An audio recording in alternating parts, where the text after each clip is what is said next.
How to use the Buy Now Pay Later feature on Amazon. Let's get started. For that, open the Amazon application and select the product you want to purchase.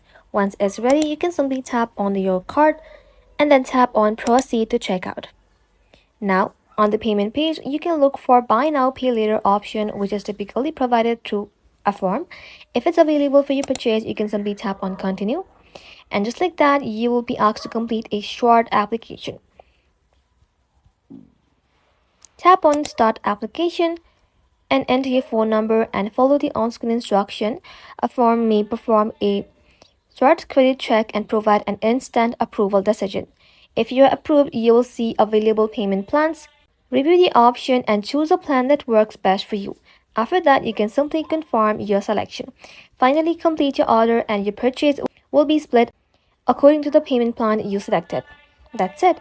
That is how you can use Buy Now Pay Later on Amazon. Thank you all for watching. If this video was helpful, consider subscribing to our channel and liking this video.